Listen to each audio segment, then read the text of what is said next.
Mga kaigsunan, dugang update na usab sa bagyong Odette din sa Caraga region, din sa Bagong Silang, Lingig, Surigao del Sur.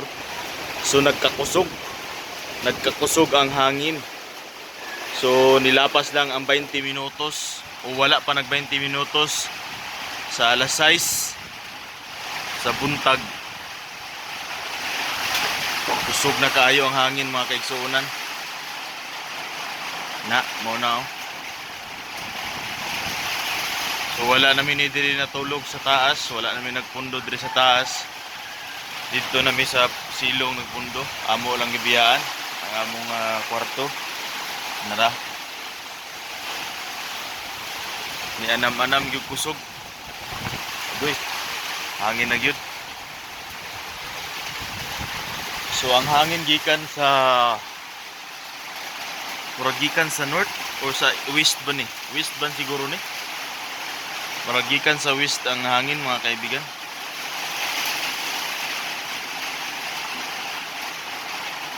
Na ni kusog gyud ni huro-huro gyud nag-burn out. Garon pa gyud nag-burn out mga kaigsunan.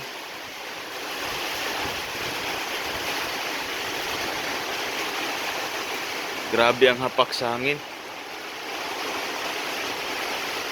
Unta dili kayo mo kusog mga kaigsunan kay ang atong mga kalubian ani luoy kayo na sab. Ilabi na gyud ang atong mga kasagingan og abakanhan. Mga tumba na isab. So nag-burn out na mga kaigsunan. Na siguro yung natumba nga mga kahoy og mga saging na tumbahan ang atong linya sa kuryente.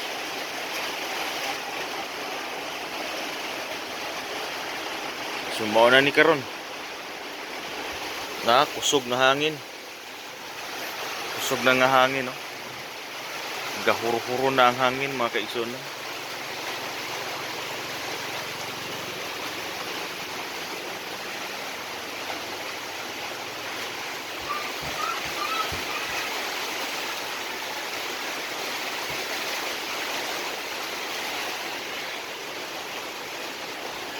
So, dugang update lang taon na ninyo mga kaigsunan. Palungon sa nato. Ano, ako kusog na kayo. Kusog na ang paghuro-huro sa hangin. Wah. Kita ang ginato. Muna ni karon ang kasamtangang nasinati nato dinhi sa Bagong Silang, Barcelona, Lingig, Surigao del Sur, sakop sa Caraga.